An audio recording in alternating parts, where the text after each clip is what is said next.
because if you guys didn't know that this is going to be a play like Ontario.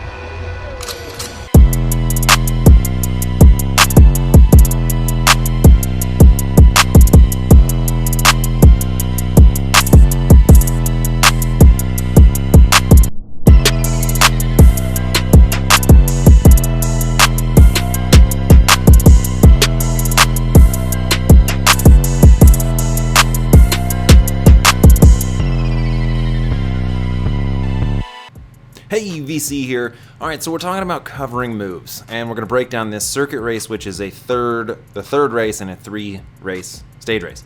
First race was a road race, then a time trial, and the circuit race. And so it's kind of a unique situation because my teammate is 7th overall, and there's a couple guys that if they broke away or got a gap could jump him in that overall. Now look, 7th isn't anything to super write home about, but small victories, right? I gotta find what is a victory to me to keep me motivated. There are 2 guys in this race, one of them Corey Lockwood, who just has like 100 extra watts on his FTP than anyone else. So they destroyed the road race. Him and this other guy destroyed the TT. Like, there's just no way my teammate's getting on top 3. But hey, 7th is not bad. Here he is, right there, Dustin. So it's a really neat situation here for me because I'm not going to be able to make up any time. I'm kind of in no man's land time-wise, right? And so I'm going to help him retain 7th, which means that I'm going to cover all the moves and really try to make sure that there's nothing that goes that he's not in or allow him to not have to work. Now, again, Corey Lockwood, who's just insane, he's on the front drilling it on this part. Like, this is first lap. This course is a super fun course. There's a real like steep kicker, then it kind of rolls, then it goes downhill, and then you do it again. This is probably one of the most dynamic courses I've raced. Here is Blake Anton. Blake Anton is a threat to my teammate because he is only like 30 seconds or something down from my teammate in 7th. So, I'm gonna chase every move, right? Except for Corey and the other guy because they're just too fast. But I'm gonna chase everything, especially if it's Blake Anton, right? So this is lap 2. We're hitting this climb, and holy smokes, man! Just every lap this climb, everyone's just lighting it up. And my legs felt like bricks. I felt horrible the first 2 laps, and it kind of worked into some good fitness. But so you can see here, Corey and that other guy, they're way off the front. I don't even understand how they got that far off the front instantly. So then I see 2 guys making the chase, and that's like my job, right? I got to try to chase down these moves. And so I go try to bridge to this. But those other 2 dudes, like I said, it's insane how much faster they were than everyone else. And so everyone kind of made this bro deal of like, hey, we're not going to worry about those 2 guys because they're so far up on GC. We're going to have our own little race here.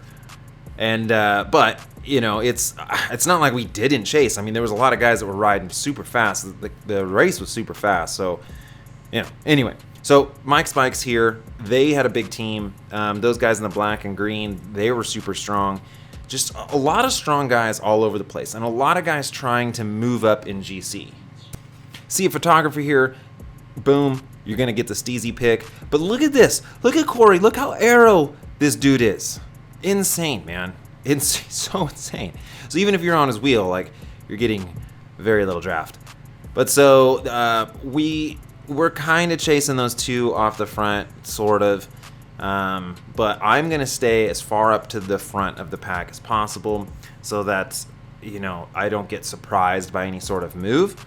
And again, man, this course can lend to a breakaway. A breakaway succeeded on this with those 2 other guys. But so there could be another group. It could get splintered, and there could be huge gaps. And so I've got to just make sure, like this is my job, right? I'm working for my teammate. And dude, honestly, this is where my motor really comes in. I feel like I am the best teammate you would ever have. I can't really win anything, but I can close gaps down. And so this like lends more to, I don't know, my strengths. This is, I think, the third or fourth lap. A move's going up the road. This little section right here was like a downhill. I mean, you see I'm hitting 38 miles an hour. It's pretty crazy, but I'm hitting 38 and doing 500 watts. The guys on my wheel, they could pretty much be doing 0 watts because it's kind of downhill. It's kind of crazy. Check this out. Here's Mike's bikes. His teammate's coming up around him. So I know that I kind of have to just jump on his wheel real quick because his teammate's not going to cover that. So we hit the little climb, and every lap this climb was just full gas. Well, there was like 1 or 2 laps where it wasn't super full gas. But everyone would try to get over the top and really drill it. And then so watch this. Big gap opens up. He turns around, looks at me, because he's got 2 guys up the road. So he doesn't have to cover that gap at all. And so now we're starting to like see these little splits happen. And if I was riding for myself, maybe I would get overzealous and I would try to bridge the gaps and burn matches, or I would try to let other people do work and moves would get away.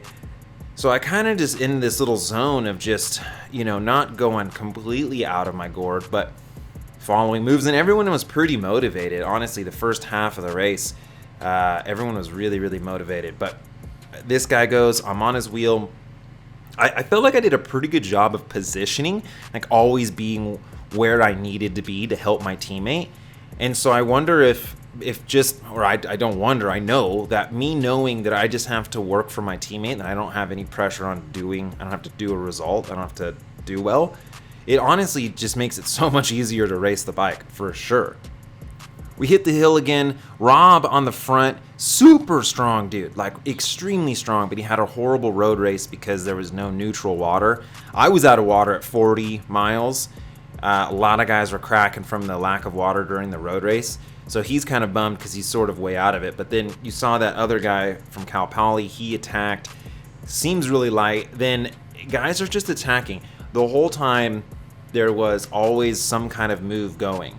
And I had to just really be responsive to this as much as I could. Now my power meter cut out maybe 50% of the time. There's only one pedal reading out power, so whatever. Like right now, if I'm standing out of the saddle, I'm doing 600-700 watts.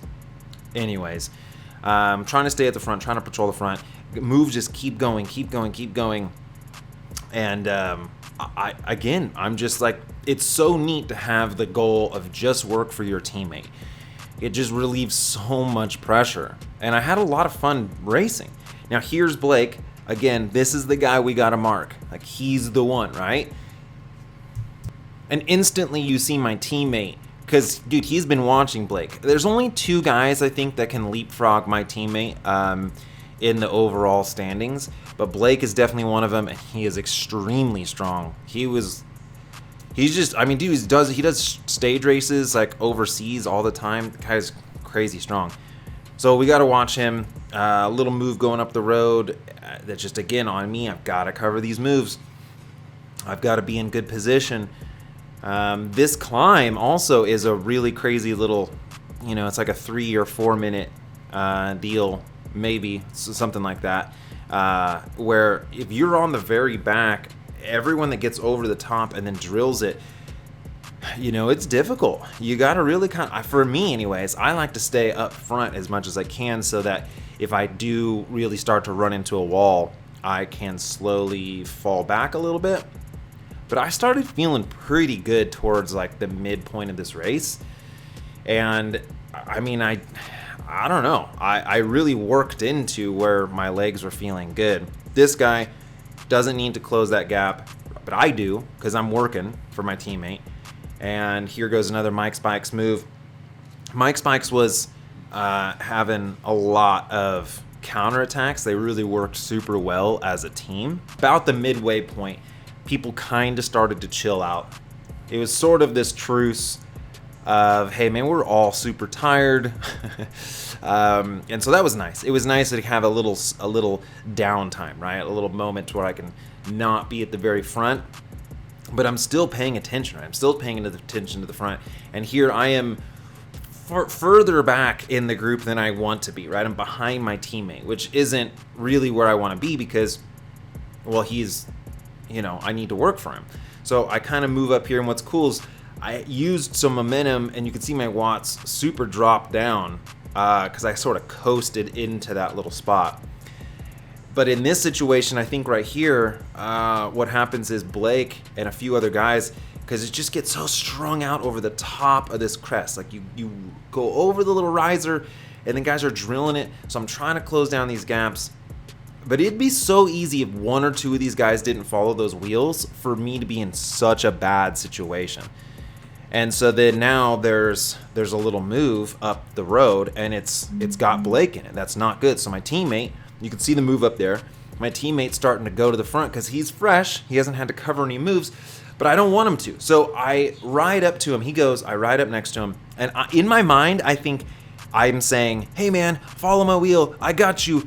No worries. We're all good. But this is what I say instead. Which is so funny, right? Like, I'm so hypoxic that I think I'm, putting together a full sentence, and it just comes out. But again, here my power is being cut in half. We're jamming. This Mike Spikes flicks his elbow, which usually I don't think I would have come around, but it is my job to chase Blake. Like at this point, no matter how hard that front group right there with Blake is going, I'm going to turn myself inside out to bring the group up to them, because that's my job as a teammate. For me, I almost felt job done because I don't think he's going to go again. But that still didn't stop everyone from continuing to attack because there's two guys off the front. We're never going to catch them. They're impossibly strong. But maybe someone wants to get on the podium, get third or something like that. And so the attacks just kept coming and kept coming and kept coming. I was really surprised at how the group stayed together for the most part. Maybe one or two guys got dropped, and for how strong everyone was being, it was crazy. But check this out. This is so funny. It's like a glitch in the Matrix. We all get over to the top. Look at them. All three of them swivel back to see, hey, did we damage anyone? Do we have a gap? It was just so funny to see all three of them on cue turn their heads. Blake, again, he's at the front. I think he's still probably got a little more bullets in the chamber that he's trying to use. Putting down the power here. I mean, we did a hard road race the day before this. This circuit race is no joke. But man, my legs really started to come in to form during the race. It was awesome. Now, there's two guys. There's a couple guys up the road. Two of them are from a different category. Two of them are from ours. So I'm gonna kind of help pull. Right? I'm not gonna go full gas, because if I go full gas and then we hit the hill, I might get dropped. But I'm going to stay on the front and keep the momentum going a little bit, right? I'm not going to just get on the front and shut it down, because there's two guys off the front. And I don't really know if those two guys are threatening my teammate at all for his 7th position. At this point, we only have 2 laps left, and I was honestly feeling amazing at this point. And so then I kind of use my momentum, I flick around, thinking, hopefully something can happen. I'm pretty confident my teammates got this now, right? No one's going to be able to make any significant time because there's not enough racing left. So I get a little gap, and I get a Tyrim guy to go with me. This guy right there. And so I get on his wheel, and me and him had a little bit of a gap. And he was wanting me to pull through. He was wanting me to work a little more, but we didn't have enough of a gap, and we were going into the climb. And so, if he wanted to keep pulling, I will help you if we get established. But it never really got established. It was close, but it just never happened. And so then as soon as the group catches us, you just start getting attacks. And literally the last 2 laps of this race were bananas. Just so many attacks. But again, so crazy that everyone sort of stayed together. Everyone was motivated. So you had everyone sort of filling in the spots. Because it'd be so easy right now. If you took like a couple of these guys out in front of me, or if they weren't covering it, I'd be getting dropped right now. Right? So it's pretty nice that everyone was really motivated to stay with the group. And like, look, this race isn't super dynamic. There wasn't a lot of tactics to talk about. The tactics are, I've got a teammate, and we want to protect his 7th overall for GC, which I know is not anything, again, amazing, but it's the small victories for me. It's the small victories for my teammate. It's the little, motivation that's going to keep you pushing. And so, yeah, it's just basically me covering moves as much as I can cover moves. And I did a pretty good job. Like, I usually am really down on myself. I'm usually never, I know that I'm not something special when it comes to these races. But I positioned well. I rode well. And, I mean, I didn't get a super great result. But I think that I could have, maybe. I rode aggressive. Right here, we're coming in the last lap. I was too far back. I told my teammate, hey, get on my wheel. I'll try to lead you out as much as I can. There was a Turum guy, the guy that was kind of in that little breakaway with me. He went early. I don't really remember how he got away, but he is a little bit up the road, and he did stay away, which was kind of crazy. But so we're coming in, and the power again is cut right now. It's cut in half for sure. And I was feeling good, but all of those bridge attempts, or all those the closing of the gaps, just had my legs pretty fatigued. And so we're coming into the finish. I'm positioned really well, and right now I'm thinking, awesome. And I swing out, and I just hit a wall of wind, and I just go nowhere. And I was like, oh no, I thought I could come around and sprint, and once I hit that wall of wind, it was just like, nah. And what am I? Sprinting for, I guess, top 10 would have been kind of neat, but it wasn't the goal. The goal was to help my teammate. And so, yeah. I hope you guys enjoyed. It was a really super fun race. This circuit race is amazing. I'm going to be back again next year for the Off the Front stage race. It was a lot of fun. And yeah, man. Thank you so much. As always, Vegan Cyclist. Yeah!